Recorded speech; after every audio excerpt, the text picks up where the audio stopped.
오늘은 전도자 예수를 보다, 전도자 예수를 보다 라는 제목으로 말씀을 증거하도록 하겠습니다. 그리스도의 몸된 교회로서 그의 지체로서 진정한 행복을 누리며 살아오고 계십니까? 아멘.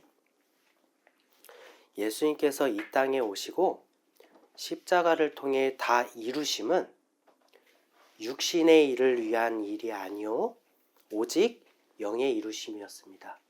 그래서 육신의 눈으로 볼 때는 예수님께서 단지 십자가를 지시고 부활하신 것으로 나타나 있지만 영으로 이루신 일들은 우리가 육의 눈으로 볼 수 없기 때문에 말씀에서 증거하고 있는 것들을 성령이 조명하심으로 우리는 바라보아야 되고, 그러한 영의 눈이 열릴 때 성경의 비유를 우리는 발견할 수 있게 되는 것입니다. 성경 곳곳에서는 이 영의 이루심을 기록하고 있으니, 먼저 예수님은 광야에서 마귀를 심판하여 이긴 자가 되시고 이미 심판받은 마귀를 도구로 사용하사 의도적으로 무적행을 여셨으니, 그때에 풀려난 마귀에 의해서 믿지 않는 자들은 마귀의 해를 당하게 하시고 믿는 자들은 고난을 받게 하고 고난을 감당하게 하심으로 이긴 자가 되게 하시기 위함이라고 말씀드렸어요.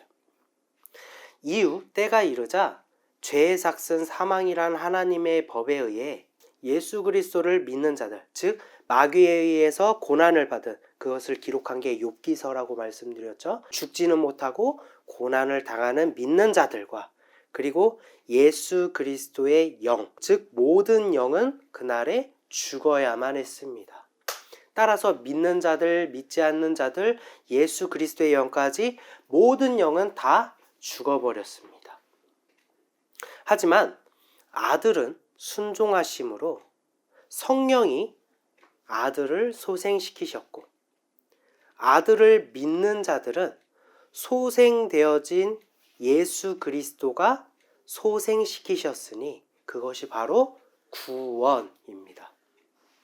하지만 오늘날에도 많은 이들은 본래 영으로 존재하시는 예수님께서 왜 육신을 입고 이 땅에 오셨는지, 그리고 그가 이루신 영의 일을 증거하는 성경의 말씀을 하찮은 것으로 여기고, 여전히 육신의 일과 교훈과 성경의 인물들, 그러한 인격들에 감격하고 이를 따르고 있습니다.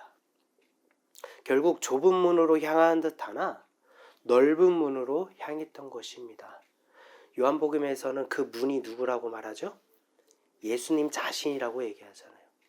우리가 예수 그리스도로 향하지 않고 교훈을 따른다면 예수 그리스도라는 문, 그 좁은 문이 아니라 넓은 문으로 향하고 있다는 것입니다.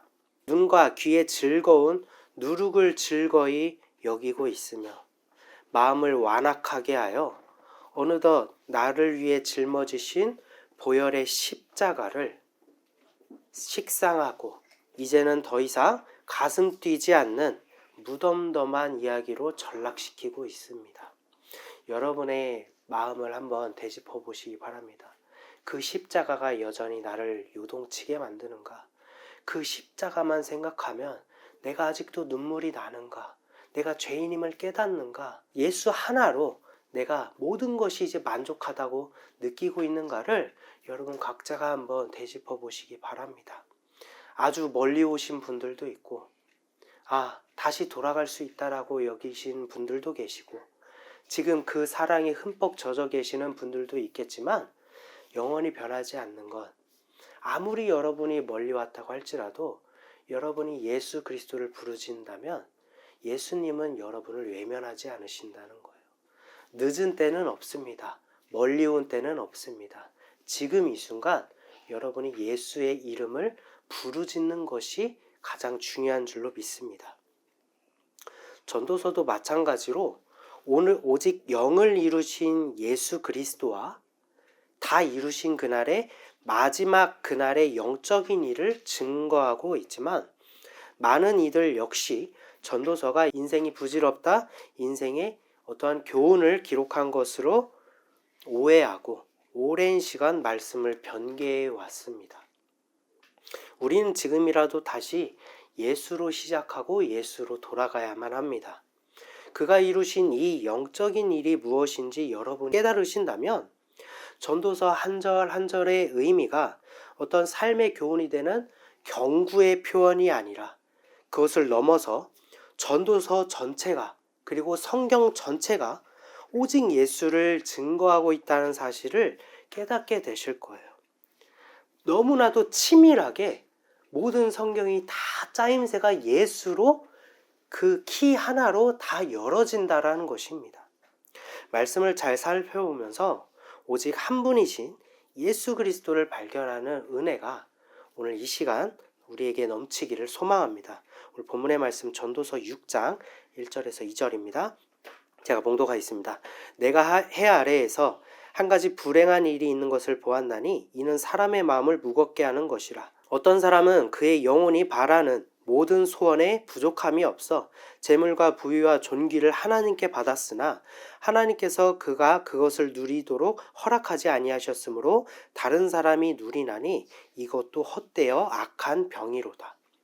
전도서에서 기록된 해 아래라는 것은 새 언약이시며 완전하신 예수 그리스도의 이루심이 있기 전, 그리고 혹은 이루심 아래에 영원히 불안정하고 모형이 되는 이 땅을 의미하는 것입니다. 해는 이루실 것은 정해져 있는 거예요. 하지만 그 이루심, 해로 우리가 도달할 수 없기 때문에 이 땅에 있는 모든 것들은 그것을 소망하고 그 빛을 받아야 하는 불완전한 요소, 이 땅을 의미하고 있다는 것입니다. 하지만 그곳에서 살펴보니 불행한 일을 하나 보게 되었다는 것입니다. 이는 자신의 경험담으로 그것을 육의 눈으로 보았다는 것이 아니라 지혜의 영이신 성령께서 선지자들에게 예수 그리스도를 알게 하듯이 솔로몬에게도 그의 영으로 깨닫게 하셨다는 것을 의미하는 것입니다. 그가 불행한 일을 깨달았다. 그 깨달음은 어떤 사람은 영혼이 바라는 모든 소원에 부족함이 없어. 영혼이 바라는 모든 소원은 무엇이죠? 영혼이 바라는 게 돈을 위한 일일까요? 아니죠. 영혼이 바라는 모든 소원은 딱 한 가지, 구원밖에 없습니다. 그 어떤 사람이 이 구원을 위해서 부족함 없이 재물과 부유와 존귀를 하나님께 받았다라는 거예요. 즉 하나님 앞에 의로운 자가 되어 하나님의 기업을 받기 위해 충분한 자격이 있는 자를 의미하는 것입니다. 의인이 되었다라는 거예요. 그러나 하나님께서는 그러한 자격을 갖춘 이 의인, 그 어떤 사람에게 그러한 모든 것들을 다 주셨지만, 자격을 주셨지만 그가 그것을 누리도록 허락하지 않으셨습니다. 이분이 누구입니까? 바로 예수 그리스도를 의미합니다.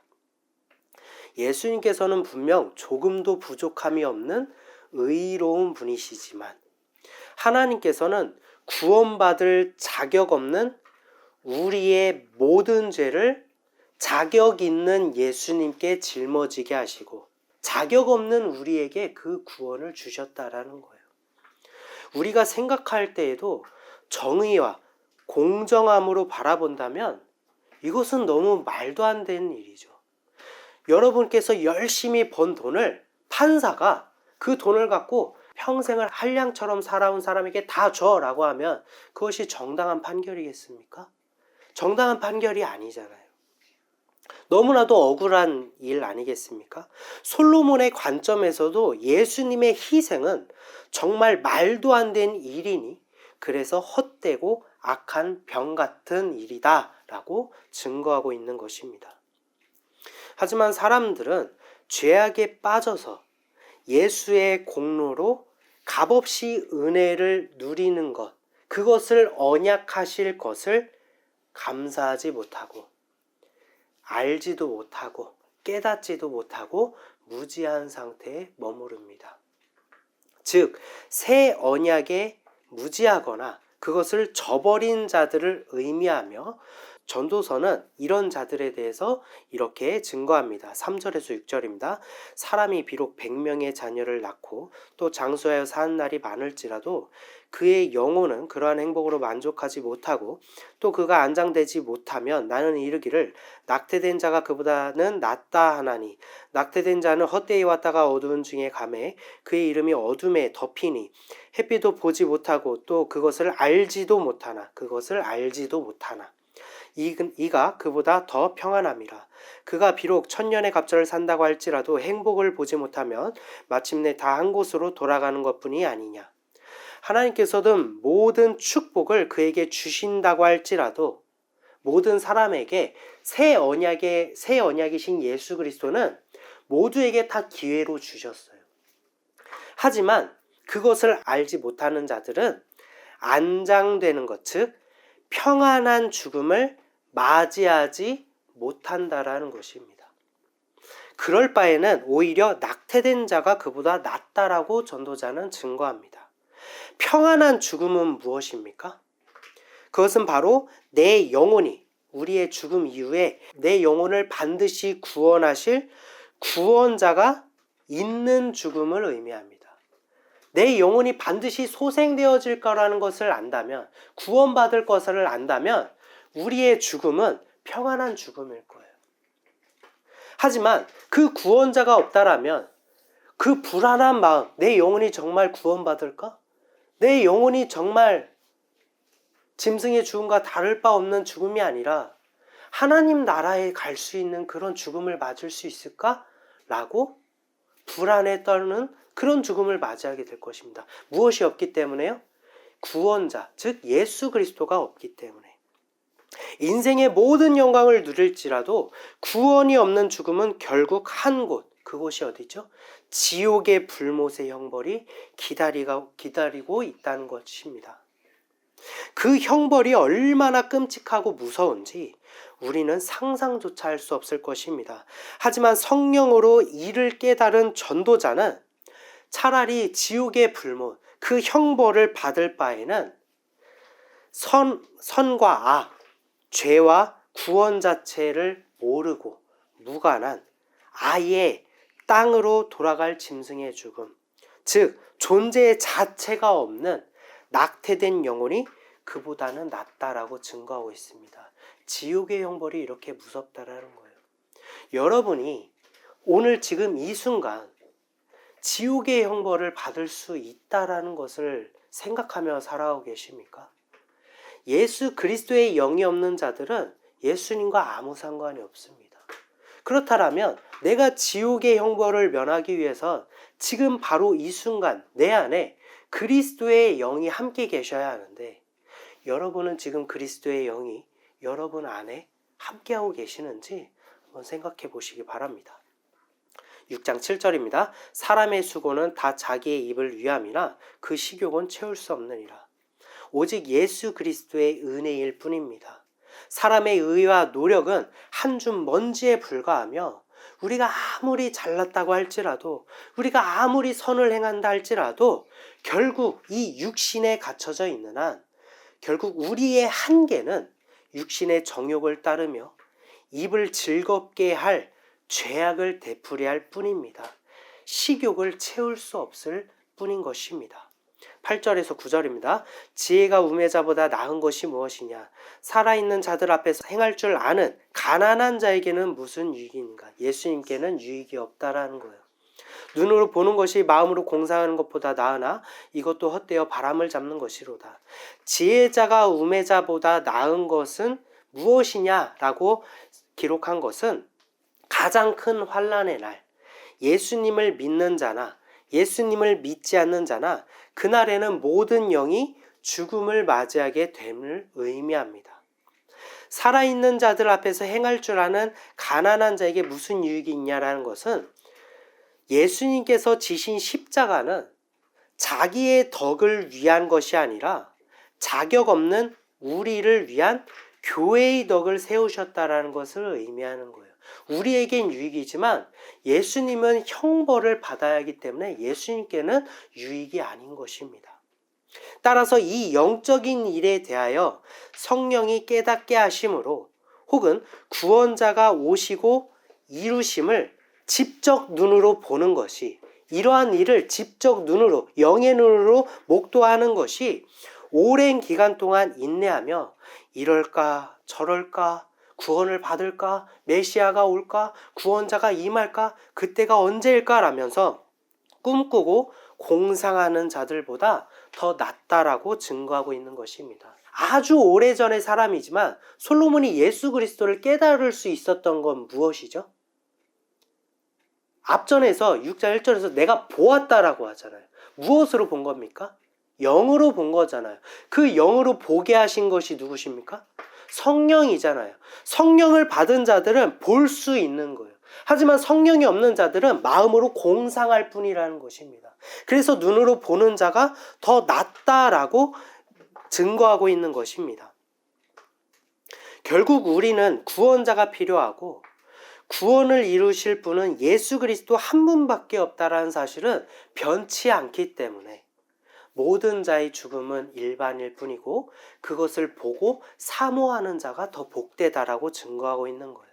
10절입니다. 이미 있는 것은 무엇이든지 오래전부터 그의 이름이 이미 불린 바 되었으며 사람이 무엇인지도 이미 안 바 되었나니 자기보다 강한 자와는 능히 다툴 수 없느니라. 예수 그리스도의 새 언약을 주실 것을 하나님께서는 훨씬 더 오래전부터 선지자들과 성경을 통해서 전파되게 하셨습니다. 그리고 사람의 존재 또한 우리가 또 앞전에 살펴보았죠. 죄악된 여자와 의로운 남자가 연합하여 한 몸을 이루는 것. 그때 무엇이라고 합니까? 창세기에서는 부끄러워하지 않는다고 그랬죠. 즉 죄악된 여자와 의로운 남자가 연합하여 한 몸을 이룰 때 정죄받지 않는 것이 부끄러워하지 않는다는 거예요. 그래서 예수님께서 죄악의 땅으로 빚어낸 흙과 자신의 침, 즉 생수를 이겨서 소경의 눈에 바를 때 눈이 떠진 것이 그가 정죄받지 않는 상태가 된다라는 것을 의미하는 것입니다. 즉 신랑이신 예수 그리스도와 연합하지 못한 자들은 결코 마귀를 대적하거나 다툴 수 없는 것. 그 또한 성경은 처음부터 끝까지 증거되고 있습니다. 이스라엘 혼자 열강들을 상대할 수 없죠. 하지만 하나님과 연합하여 한 몸을 이룰 때 그들은 전쟁을 하지 않아도 저 원수들, 저 강대국을 이길 수 있었던 것은 하나님께서 강한 자가 되시기 때문에 그들과 연합하여 전쟁에서 승리할 수 있게 된 것입니다. 전쟁은 누구에게 속한 것이라고 말합니까? 전쟁은 하나님께 속한 것이라고 말씀하셨잖아요. 11절에서 12절입니다. 헛된 것을 더하게 하는 많은 일들이 있나니 그것들이 사람에게 무슨 유익이 있으랴. 헛된 생명의 날을 그림자같이 보내는 일평생에 사람에게 무엇이 낙인지를 누가 알며 그 후에 해 아래에서 무슨 일이 있을 것은 마지막 그 큰 환난의 날을 의미합니다. 무슨 일이 있을 것을 누가 능히 그에게 고하려, 누가 능히 알려주겠느냐라고 말하는 거예요. 우리가 전도서를 통하여 만물이 창조된 이치가 예수를 증거하고 있다는 것과 그날에 예수님께서 이루심을 나타내고 있는 것, 이 창조, 모든 창조는 그것을 나타내고 있다는 것을 깨닫지 못하고 성경의 모든 하나님께서 창조하신 만물의 이치를 삶의 교훈 정도로만 여기고 있다라면 여러분은 자신의 존재를 그저 창조된 세상의 일부분으로 여길 수밖에 없게 될 것입니다. 우리가 동물을 창조하고 풀들을 창조하시고 사람을 창조하셨어. 그냥 창조의 일부분이야 라고 생각할 수밖에 없다라는 거예요. 그저 생물 중 하나, 그리고 존재를 스스로 증명해야 할 것이고 무로 돌아갈 존재. 예수 그리스도를 알지 못하기 때문에, 구원이 뭔지 알지 못하기 때문에 사람의 관점이라는 한계에 갇혀서 우리는 일평생 이런 결론밖에 낼 수 없다는 것입니다. 무수한 업적과 선행을 베푼다고 할지라도 내 영혼의 구원과는 아무런 도움이 되지 않다는 것, 그조차도 뒤늦게 마지막 순간에야 깨닫게 될 것입니다.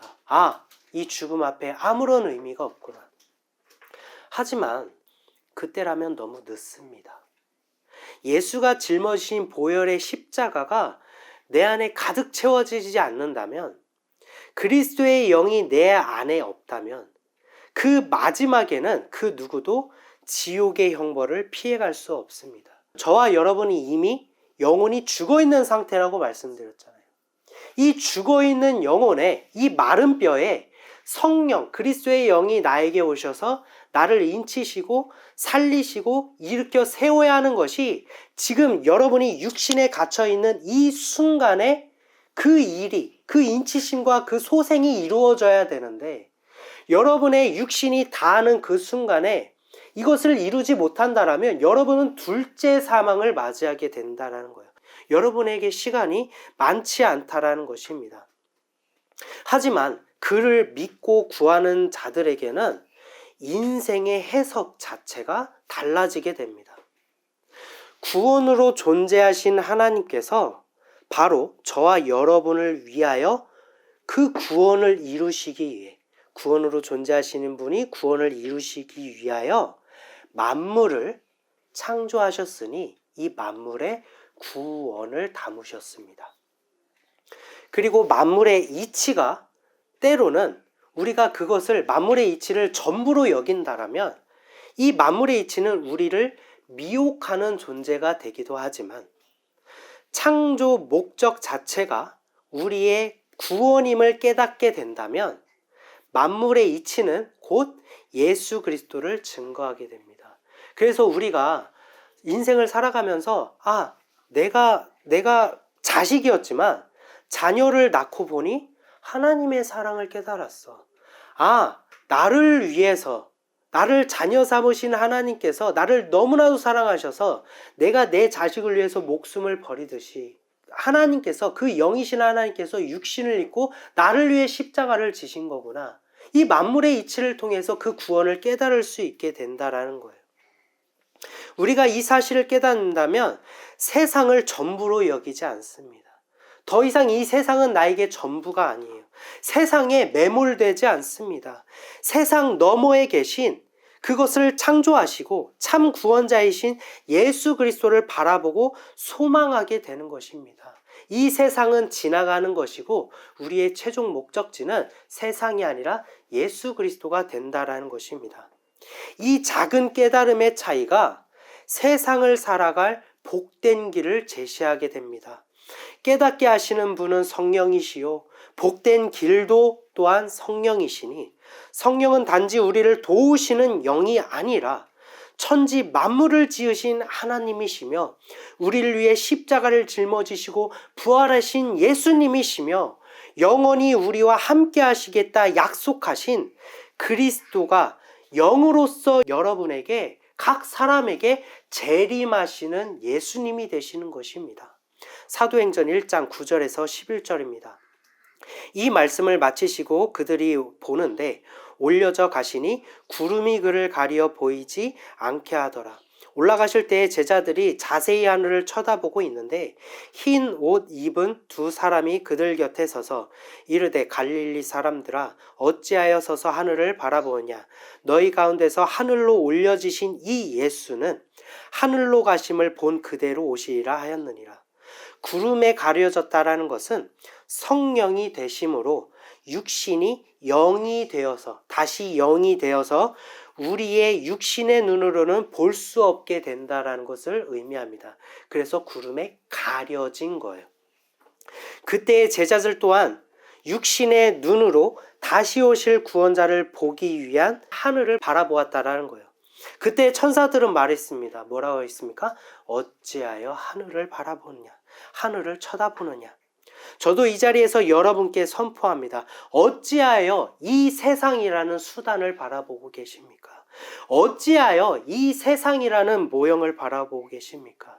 어찌하여 하나님의 창조물에 불과한 하늘을 바라보면서, 표적을 바라보면서, 세상의 정사를 살펴보면서 여러분 안에 이미 거하시는 그리스도의 영이신 성령은 왜 외면하고 계십니까? 고린도전서 3장 16절입니다. 너희는 너희가 하나님의 성전인 것과 하나님의 성령이 너희 안에 계신 것을 알지 못하느냐. 현상이자 모형일 뿐인 하늘을 바라보는 제자들은 이후 불의 혀가 갈라지듯 각 사람에게 임하시는 성령을 받았습니다. 그 성령이 누구입니까? 예수 그리스도이신 것입니다. 바로 구하는 자에게 그리스도의 영을 주사 각 사람에게 재림하신 것입니다. 그리고 영으로 이루신 하나님의 나라와 새 예루살렘을 성령이 임한 자들에게 성취하셨습니다. 사랑하는 성도 여러분, 성경은 오직 예수 그리스도 한 분만을 증거하고 있으며 예수님은 십자가를 통해 여러분을 위해 십자가를 통해 다 이루시고 구하는 자에게 약속하신 그 성령을 주사 그에게도 그 이루심을 성취하실 것입니다. 그 이루심이 과거 2000년 전의 일이 아니라 지금 여러분이 구한다면 그 일이 바로 여러분에게 성취된다라는 것입니다. 오늘 이 시간 우리가 수단과 현상과 모형의 마음이 매몰되지 않고 헛된 것을 구하는 기도가 아니라 오직 성령을 구하시는 성도 여러분이 되시기를 소망합니다. 인생이 어렵습니까? 인생이 고난의 역경이십니까? 여러분을 위해 십자가를 지신 예수님께서 뭔들 못하시겠습니까?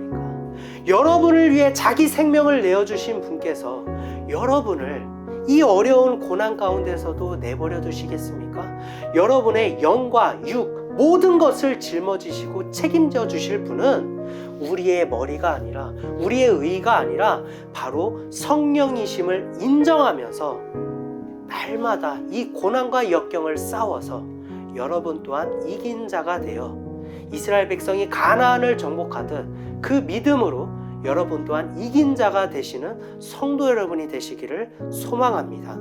그 성령이 솔로몬이 전도자가 되어 증거하는 여러분의 참 구원자가 되실 것입니다. 잠시 기도한 시간 갖도록 하겠습니다.